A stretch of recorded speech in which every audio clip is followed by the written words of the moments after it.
चाहूंगी कि थोड़ा सा साउंड वाले भाई आप थोड़ा सा हल्का इसमें टोन डाल दीजिएगा, बेस बहुत ज्यादा आ रहा है। मंजीत सिंह विधायक जी, जिनकी तरफ से हजारों हजार का इनाम है, मेरे तरफ से यहाँ से पैर छू करके प्रणाम है आप सभी को कि आप सब हमको बुलाए यहाँ पर। हम रोहू जिला के रहे वाले हैं। हम चाहेंगे कि मैया रानी से तनी प्यार करेला हाथ उठा करके दिखा दे।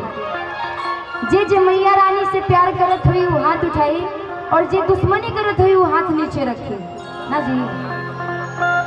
जेकरा मैया रानी दू गो हाथ देले बड़ी वो दोनों हाथ उठाई, जेकरा के मैया रानी एक हाथ देले बड़ी वो एक हाथ उठाई, और जेकरा के मैया रानी दोनों हाथ ना एको हाथ ना, तो भोजपुरी में बोलल जा तो अपन दोनों टंगरी उठा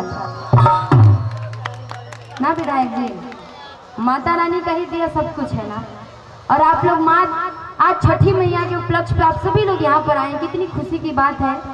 और मैं निशा उपाध्याय अपने सभी कमेटी के लोगों को, सभी कार्यकर्ता को, और जितने भी हमारे विधायक जी और जितने का मैं नाम नहीं जानती मैं क्षमा चाहूँगी। सबको मैं यहीं से नतमस्तक प्रणाम करती हूँ जिन जिन का मैं नाम नहीं जानती। और कहना है कि यूँ तो सुबह को सुबह तो शाम को शाम कहती हूँ, यूँ तो सुबह को सुबह तो शाम को शाम कहती हूँ। और मैं निशा उपाध्याय आप सभी तमाम यहाँ पे आए श्रोतागणों को यहीं से पैर छू करके प्रणाम करती हूँ।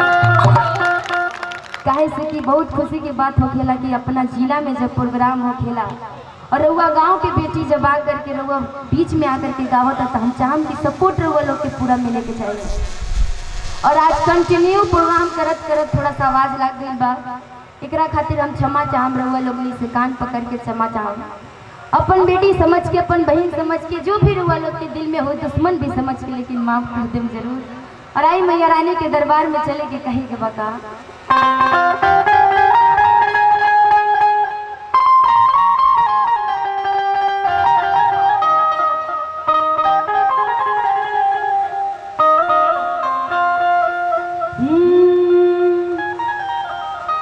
दरबारों में तेरा दरबार प्यारा है। कहते हैं दुनिया में माँ तू सारी जगत से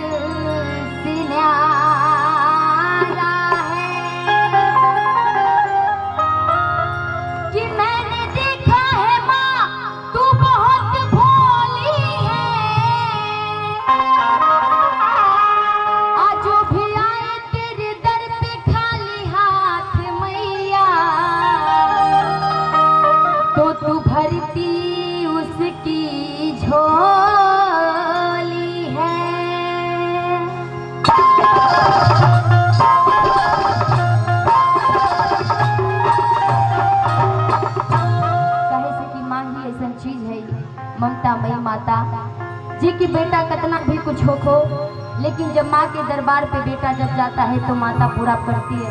तो मैं चाहूंगी कि जिन जिन के पास मैया रानी दोनों हाथ धो दी है, जरा दोनों हाथ उठा करके दिखाइएगा। जिनके पास जितना हाथ लंबा कर सकते हैं जरा लंबा करके दिखाइएगा। तो बोलो बोलो। हम चाहें कि हमारे म्यूजिशियन भाई आप लोग भी कुछ नहीं कर रहे, थोड़ा सा हाथ उठाइएगा पूरा पूरा। इधर से जो जो बैठे मैं समझ जाऊंगी कि वो माता रानी से दुश्मनी कर रहे हैं। पूरा पूरा हाथ, जिसके पास जितना हाथ उठा सकते उठा करके दिखाइए। कहा जाता है कि जो जितना हाथ ऊपर उठाएगा, उठाइए तो सही पहले, कहते हैं कि जो जितना हाथ ऊपर उठाएगा वो उतना ही जल्दी ऊपर जाएगा। भगवान, अरे अपन छपरा सिवान गोपालगंज जितना तरक्की करता है वो लोग कहाँ निगेटिव सोची ले, एकदम गलत बात है। तरक्की मतलब ऊपर जाना, मतलब तरक्की में ऊपर जाए ना जी।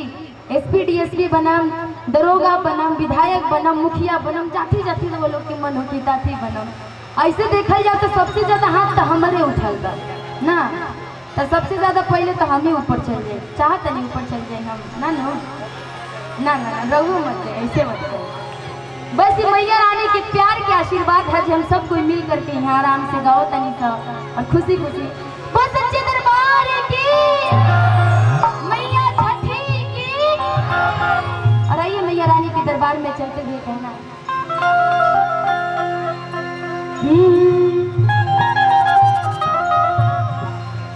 कि किसने